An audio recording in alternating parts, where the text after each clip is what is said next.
ನಮಸ್ಕಾರ ವೀಕ್ಷಕರೇ, ಸವಾಲ್ ಟಿವಿಗೆ ಸ್ವಾಗತ. ನಾನು ಅನುಪಮ.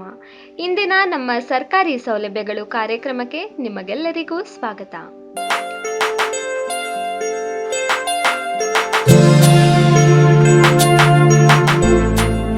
ಆರ್ಥಿಕ ಮುಗ್ಗಟ್ಟಿನಿಂದ ನಿಮ್ಮ ಉದ್ಯಮದ ಕನಸು ಅರ್ಧಕ್ಕೆ ನಿಂತಿದ್ಯಾ?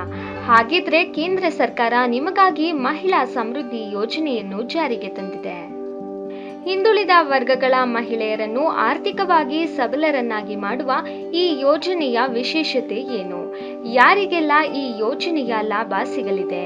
ಅರ್ಜಿ ಸಲ್ಲಿಸುವುದು ಹೇಗೆ ಎಂಬುದನ್ನು ಸಂಪೂರ್ಣವಾಗಿ ಇಂದಿನ ವಿಡಿಯೋದಲ್ಲಿ ತಿಳಿದುಕೊಳ್ಳೋಣ.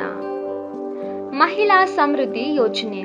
ಈ ಯೋಜನೆಯು ವಿಶೇಷವಾಗಿ ಗ್ರಾಮೀಣ ಭಾಗದ ಮತ್ತು ಹಿಂದುಳಿದ ವರ್ಗಗಳ ಮಹಿಳೆಯರಿಗೆ ಆರ್ಥಿಕ ನೆರವು ನೀಡಿ ಅವರನ್ನು ಸ್ವಾವಲಂಬಿಗಳಾಗಲು ಸಹಾಯ ಮಾಡುತ್ತದೆ.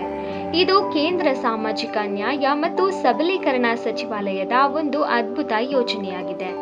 ಕರಕುಶಲ ವಸ್ತುಗಳ ತಯಾರಿ, ಹೊಲಿಗೆ ಕೇಂದ್ರ, ಸಣ್ಣ ಪುಟ್ಟ ವ್ಯಾಪಾರ ಅಥವಾ ಯಾವುದೇ ಸಣ್ಣ ಉದ್ಯಮ ಆರಂಭಿಸಲು ಬಯಸುವ ಮಹಿಳೆಯರಿಗೆ ಈ ಯೋಜನೆಯಡಿ ತರಬೇತಿ ಮತ್ತು ಆರ್ಥಿಕ ಸಹಾಯ ನೀಡಲಾಗುತ್ತದೆ.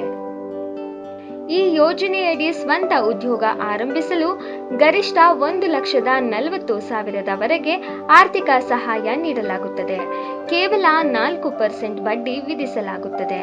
ಪಡೆದ ಸಾಲವನ್ನು ಮರುಪಾವತಿಸಲು 3 ವರ್ಷಗಳ ಸುದೀರ್ಘ ಕಾಲಾವಕಾಶ ನೀಡಲಾಗುತ್ತದೆ. ಈ ಯೋಜನೆಗೆ ಅರ್ಜಿ ಸಲ್ಲಿಸುವ ಮಹಿಳೆಯರ ವಯಸ್ಸು ಕನಿಷ್ಠ 18 ವರ್ಷ ತುಂಬಿರಬೇಕು ಮತ್ತು ಹಿಂದುಳಿದ ವರ್ಗ ಅಥವಾ SC, ST ಅಲ್ಪಸಂಖ್ಯಾತ ವರ್ಗಕ್ಕೆ ಸೇರಿದವರಾಗಿರಬೇಕು. ನಿಮ್ಮ ಕುಟುಂಬದ ವಾರ್ಷಿಕ ಆದಾಯ 3 ಲಕ್ಷಕ್ಕಿಂತ ಕಡಿಮೆ ಇರಬೇಕು.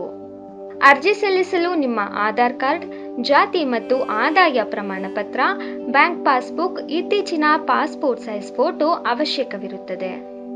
ಆಸಕ್ತ ಮಹಿಳೆಯರು NSFDC ಅಂದರೆ ರಾಷ್ಟ್ರೀಯ ಹಿಂದುಳಿದ ವರ್ಗಗಳ ಹಣಕಾಸು ಮತ್ತು ಅಭಿವೃದ್ಧಿ ನಿಗಮದ ಅಫಿಷಿಯಲ್ ವೆಬ್ಸೈಟ್ ಆದ nsfdc.nic.in ಗೆ ಭೇಟಿ ನೀಡಿ ಅರ್ಜಿ ಸಲ್ಲಿಸಬಹುದು.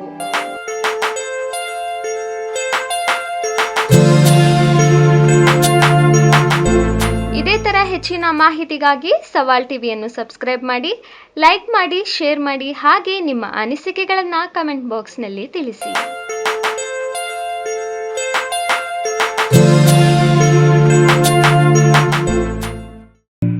ಸವಾಲ್ ಟಿವಿ ಸದಾ ನಿಮ್ಮೊಂದಿಗೆ.